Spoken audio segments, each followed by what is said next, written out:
Bonjour mes abonnés et bienvenue sur Tips RH. Merci d'être au rendez-vous. Aujourd'hui, nous abordons une thématique qui est très intéressante. Les pires gaffes des candidats. Quels sont les actes que vous posez qui vous font passer à côté de vos entretiens d'embauche? Et pour la circonstance, nous recevons Shelby Oscar, qui est un ami assez spécial, qui est très passionné du recrutement. Je suis sûre que vous allez vous régaler. Bienvenue Shelby. Bienvenue à tous et je suis très content d'être là. Ah ben moi aussi. Dans ce grand studio. Bah oui. On sent la chaleur, la convivialité, oui. la passion surtout. La passion. Ouais, voilà, je suis vraiment honoré. Je crois que le pays est rempli de talents. Je ne suis pas forcément le meilleur dans ce secteur. Mais bon, comme il s'agit de causer, on va causer. On va causer. On va relater un peu les pires gaffes des candidats. Des choses qui nous ont fait rire, des choses qui étaient peut-être des challenges qu'il fallait recorriger, rediriger afin de récupérer la compétence même à l'intérieur des gaffes, parce que le stress peut générer beaucoup de choses. Et je suis content pour le temps que nous allons passer ensemble. J'espère que ce sera aussi le cas pour vous, derrière les écrans. Super. Tenez-vous prêts, c'est parti.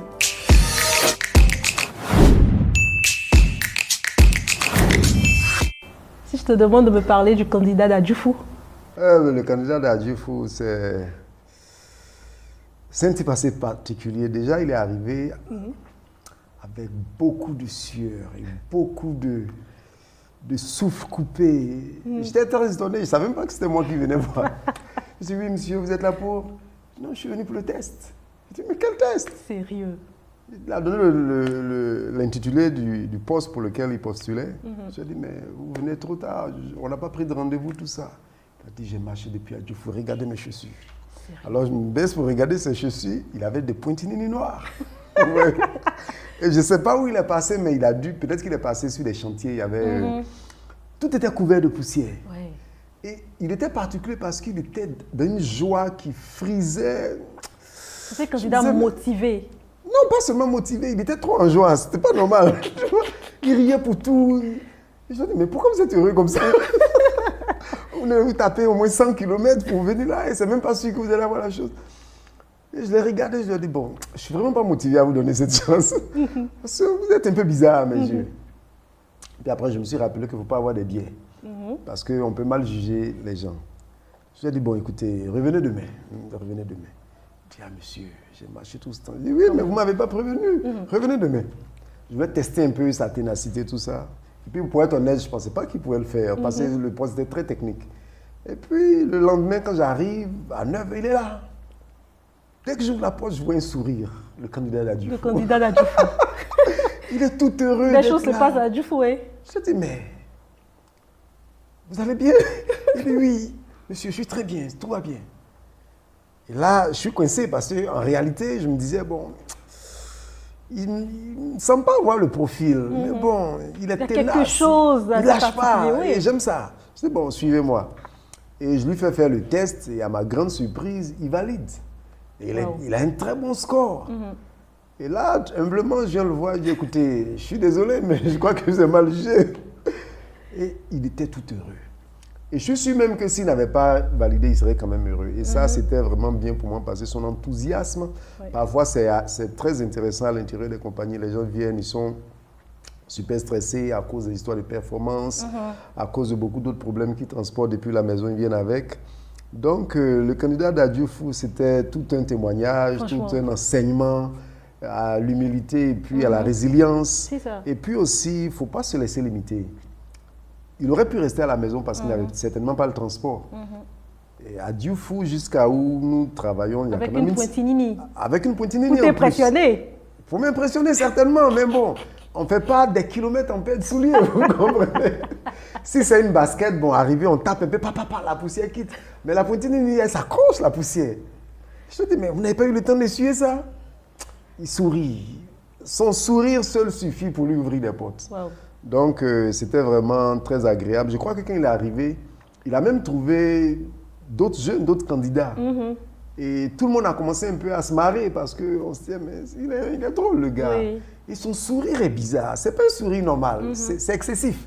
Il rit pour tout. Donc, arrivé moi en tant que recruteur, vous dites, je vais recruter un gars comme ça. Est-ce qu'il a toute sa tête? Mais quand il passe au test, il a le meilleur score que les autres. Donc, chacun a son tempérament. Dans une compagnie, on a besoin d'un peu de tout le monde. Et puis, nous, en tant que recruteurs, c'est l'après-recrutement qui nous intéresse. Lorsqu'on a de bons retours des managers pour dire que telle personne est très bien. Mais on dirait que dans ton cas, tu as eu affaire à des personnes qui étaient quand même très polies. Mais ce n'est pas toujours le cas, hein? Oh, non, non, non, non, non. Je me rappelle de... Je ne sais pas s'il va regarder l'émission, il se reconnaîtra. The American. The American, ok. Yeah, d'abord, il est arrivé. Le jour de l'interview, il est arrivé en culotte. On m'a appelé, on a dit, mais vous avez quelqu'un qui est arrivé, mais la personne est en culotte. Je dis, comment ça? La personne ne connaît pas les règles ou quoi? American. C'était quelqu'un d'exceptionnel en termes de compétences. Avant même qu'il arrive, parce que parfois, quand je prends un candidat, j'essaie de faire un peu d'enquête pour voir si c'est le bon pic, est-ce que j'ai vraiment la bonne prise, tout ça. Et tout ce qui revenait de ce gars, c'était un génie dans son domaine. Donc, j'étais déjà intéressé par le voir, il est arrivé finalement. Il est arrivé style petit rappeur. C'est un gars, il est autour de MC, autour de la quarantaine, peut-être même, il a passé 45. Mais il a l'attitude des petits rappeurs. Il parle, il sort le FUCK, qu'on ne peut pas dire ici, parce que pour éviter la censure. S'il se rate quelque part, ça sort. Wow. Donc, c'est comme un tic pour lui, quoi. C'est un tic pour lui. Donc, comme là où je faisais les recrutements, j'étais le premier couteau. Après moi, il y avait quelqu'un d'autre. Et soit le manager lui-même. Donc, je lui dis, écoute, les managers n'apprécient pas les gens qui ne parlent pas bien. Concentre-toi que 30 minutes dans toute ta vie. 30 minutes, c'est tout ce que je te demande.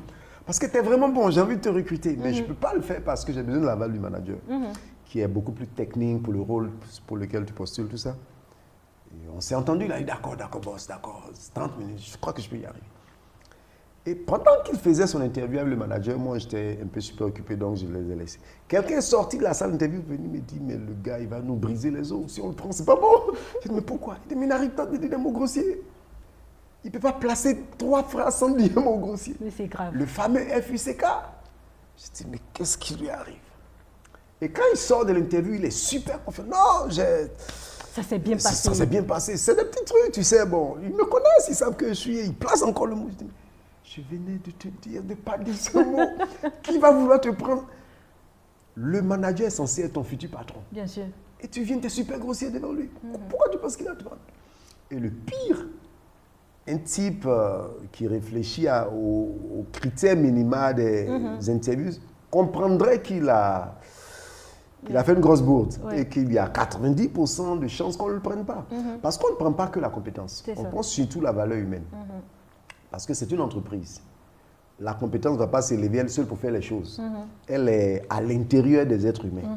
Comme je rappelle un grand professeur de RH qui a dit que les ressources humaines, la première chose à savoir dans les ressources humaines, c'est que les hommes ne sont pas des ressources, ont des ressources. Donc il y a la ressource et puis celui qui a la ressource. La ressource peut être bonne, mais celui qui a la ressource, il ne peut pas fit dans ce qu'on recherche. Son caractère, il est invivable. Comme tout le temps il dit des mots grossiers. Les injures partent, ils n'arrivent pas à se maîtriser. Mais bon, voilà, c'est The American. Après, bon, comme je dis, avec eux tous, on garde toujours des relations parce que chaque fois, il appelle. Mais allez voir le manager, dites-lui que ce sont des erreurs. Je dis, mais le manager, il a son impression, moi j'ai mon impression. Moi, je peux dire, écoutez, le monsieur, il est bon, il est compétent, mais si le manager dit, vu son attitude, je ne crois pas que ce sera quelqu'un qui pourra accepter les ordres en matière de contradiction. Si il pense que quelque chose est juste, si on lui dit le contraire, parce qu'il se sent expert dans le domaine, les gros mots vont sortir, les injures, les prises de bec, et puis on peut en arriver aux mains, donc ce n'est pas possible. Donc je sais que c'est le stress qui génère toutes ces choses-là. Ce sont des personnes qui parfois, en dehors de ces temps de recrutement-là, sont des personnes autres, qui parfois me sont très polies, tout ça, mais le stress, il crée toutes sortes de choses. C'est que nous ramène aux candidats stressés. Ah, ça c'est terrible, c'est terrible. Dans 90% des cas, chez moi, ce que j'ai eu à expérimenter, l'échec des interviews est dû au stress. Donc, on a 2 cas de figure. C'est quelqu'un qui essaie de dominer le stress, de montrer que je domine. Il essaie tellement de dominer qu'il devient arrogant. Il commence à dire des choses, il n'y a plus d'humilité. Pas parce qu'il est orgueilleux, mais il est en train de lutter contre quelque chose à l'intérieur de lui. Et ça ça va nécessiter chez le recruteur ou le manager beaucoup d'élévation d'esprit pour discerner, réaliser que le monsieur est en situation de stress. Ouais. Et parfois couper, j'ai aimé l'un des managers que j'avais dans le secteur maritime, un capitaine, quand il sent que ça va trop, c'est trop coincé, il dit, bon écoutez, laissons tout ça, oublie ce que tu sais, parle-moi de toi. Moi je suis ceci, je suis cela, je viens de tel pays, je fais telle chose, j'aime ceci, j'aime cela, et toi, oublie. Et il arrive des fois que finalement le stress s'évacue tout doucement. Et par une autre manière très sage, il ramène l'interview sans même que le gars sache qu'il est en train d'être interviewé. Et là, ça donne lieu généralement à quelque chose de classique, de bon, d'agréable. Il arrive même que le candidat, finalement, soit retenu. Puis bon, après, on va lui apprendre à gérer son stress, ce qui n'est pas évident pour nous tous. Hein. Oui. Il est facile de dire quand vous êtes dans la peau du recruteur, mais vous aussi, vous avez été une fois quelqu'un qui a été une recrue, qui a dû, bon, voilà.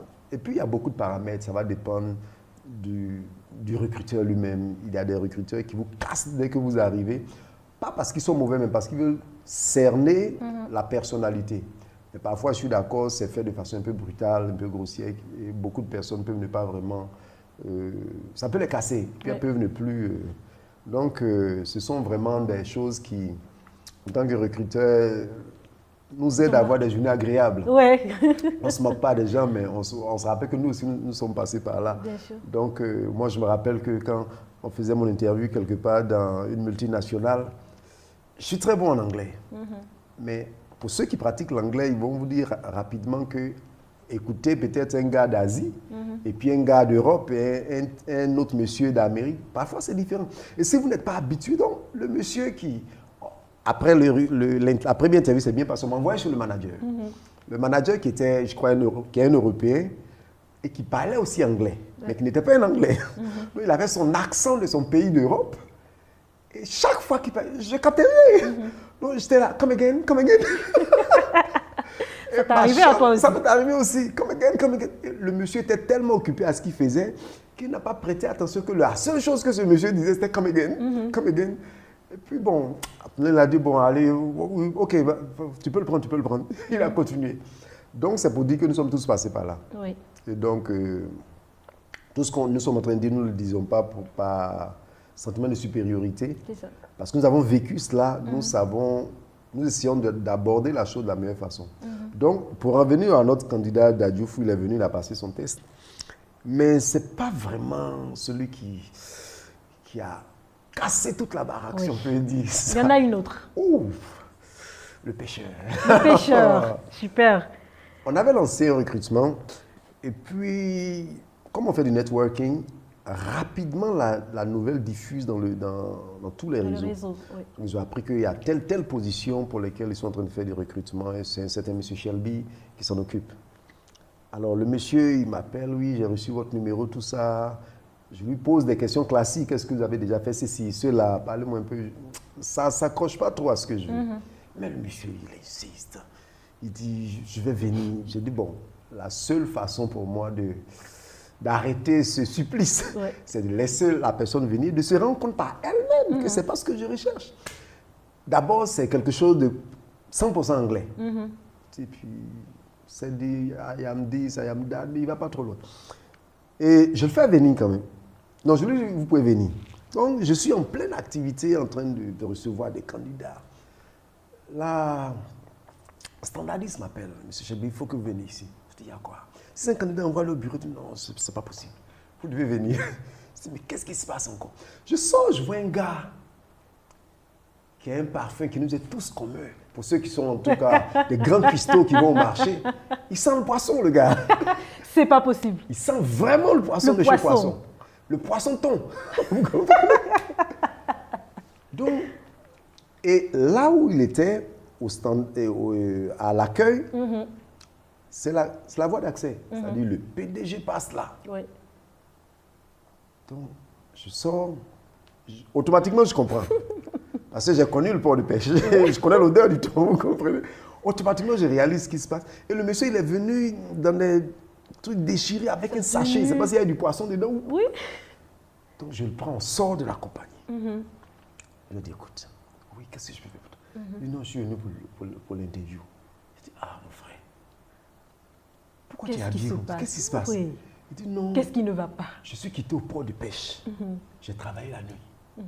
Donc, du port, je suis venu directement. Je dis mon frère, l'odeur. Travail, tu fais assez bon. Nous tous, on mange tant. Oui. On aime ça.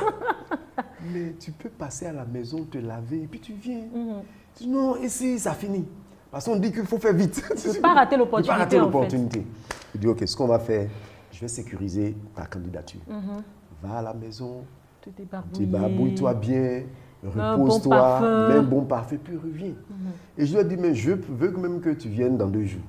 Il dit, mais ça, il dit, non, viens dans 2 jours.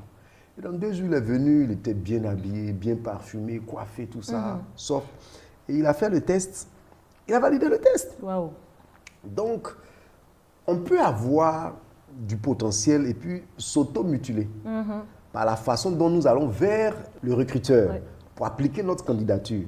Donc, si ce jour-là, si peut-être je ne m'étais pas rappelé que moi aussi j'ai eu ces flops quand je cherchais à me faire recruter et que je ne l'avais pas pris pour essayer de lui donner quelques conseils, peut-être qu'on aurait perdu un talent. Peut-être qu'on aurait perdu un talent parce que c'est quelqu'un de très courageux qui passe peut-être par des situations, disons, sociales un peu difficiles et qui essayait d'avoir quelque chose de meilleur pour prendre soin de sa petite famille. Et donc, ce sont des histoires qui, au début, ont fait rire, mais finalement, se sont transformées en leçons d'humilité, en leçons de courage, en leçons de résilience, de persévérance. Toutes ces valeurs qu'on recherche chez les candidats. Donc, il y a beaucoup de candidats qui peuvent valider les postes pour lesquels ils appliquent, mais parfois, il y a ces petites choses-là qui peuvent faire que, bon...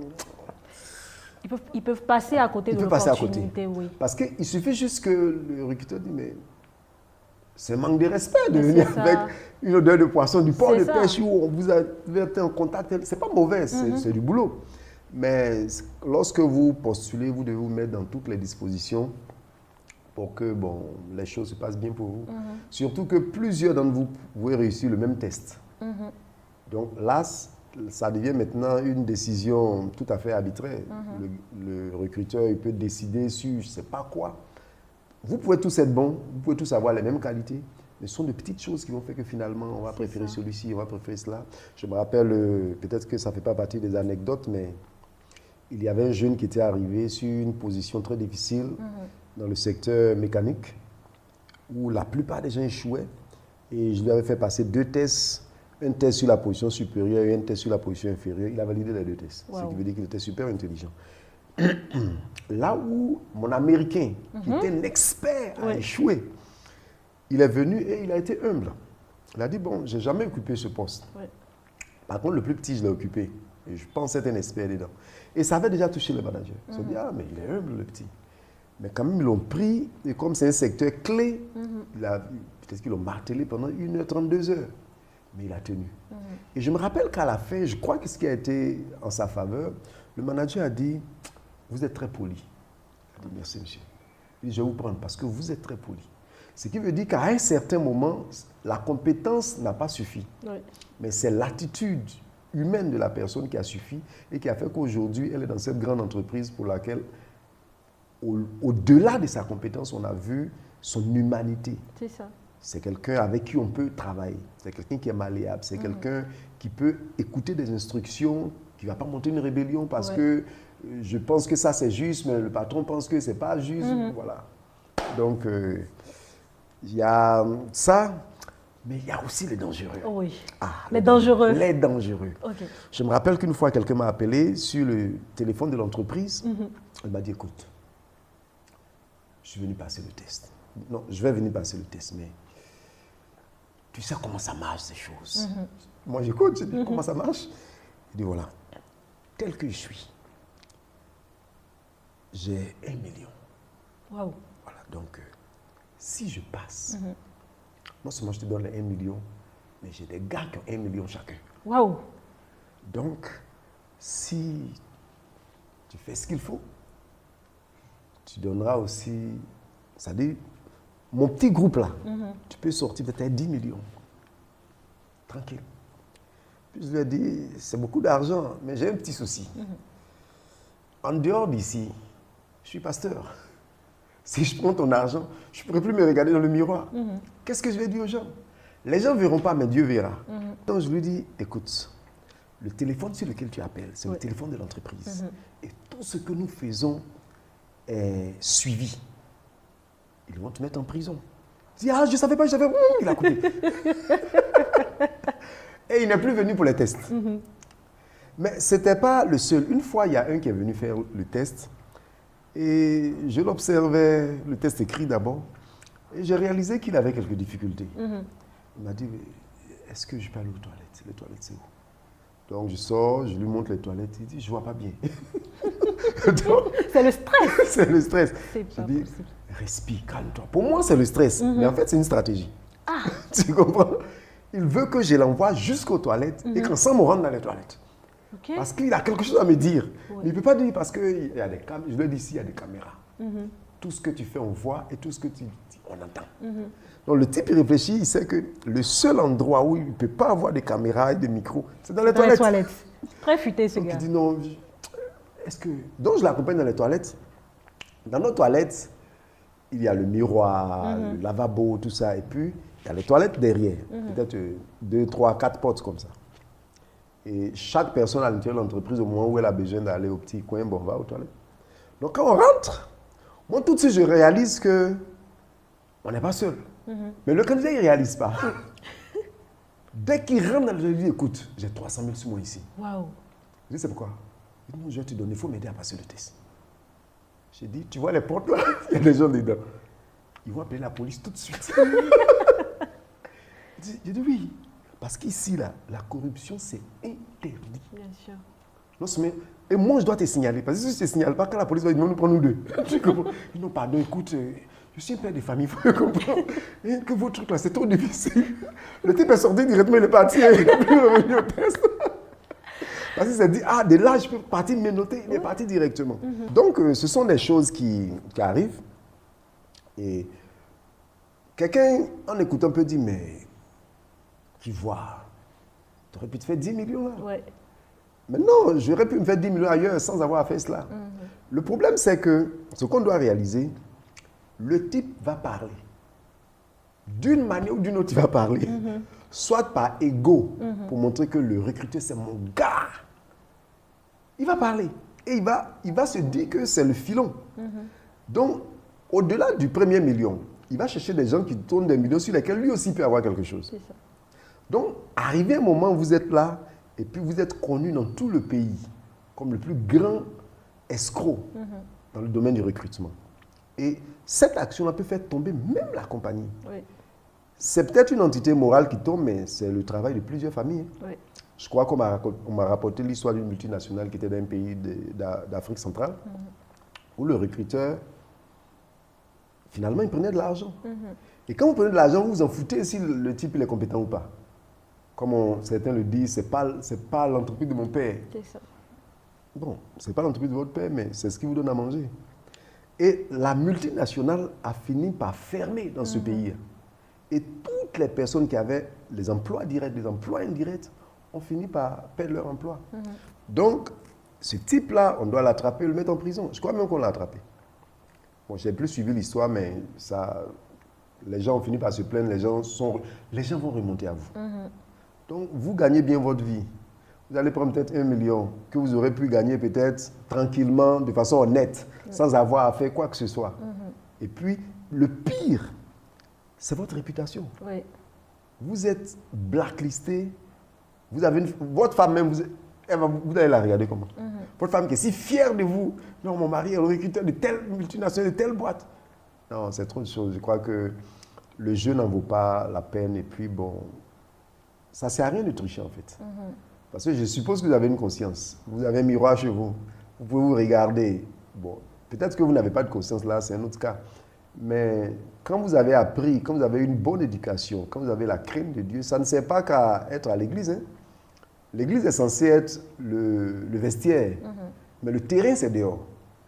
Et comme, peut-être que la transition est mal faite, mais comme je le dis toujours dans l'église, l'une des phrases qui revient souvent en lisant la Bible, c'est que je vous ai appelé afin que vous portez du fruit.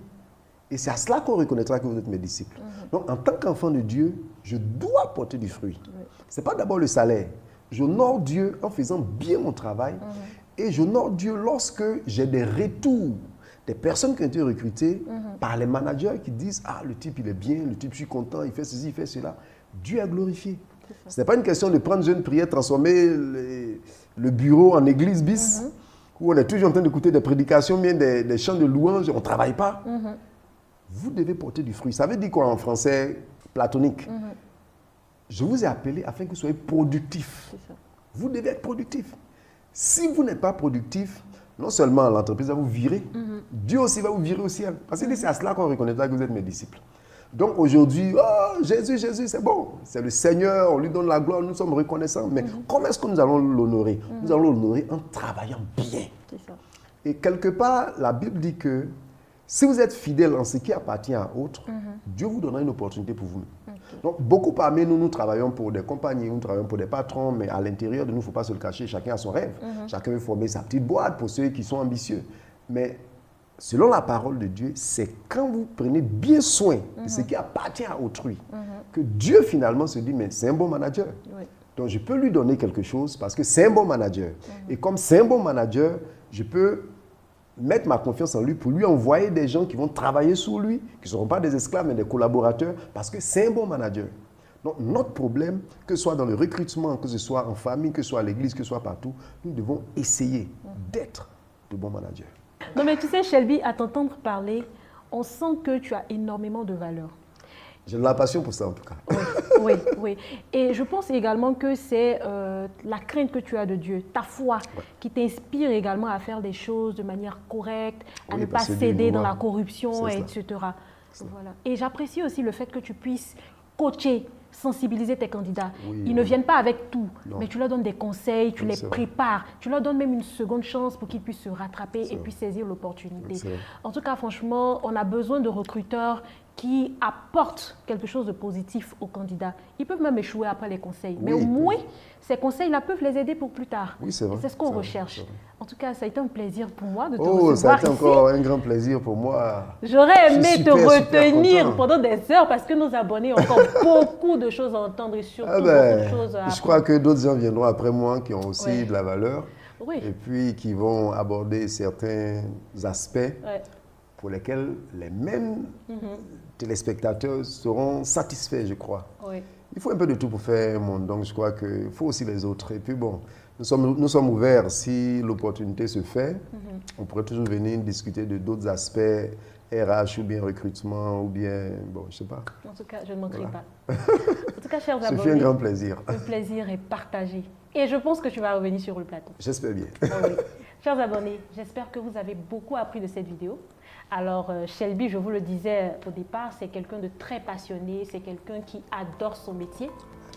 Et tous ces conseils qui vous ont été donnés, c'est pour mieux vous préparer pour les entretiens d'embauche. C'est pour vous permettre vraiment de pouvoir être retenu. Sachez que la compétence est importante, mais le savoir-être également compte. D'ici là, portez-vous bien et restez connectés sur Tips RH pour un prochain vidéo. Bye bye.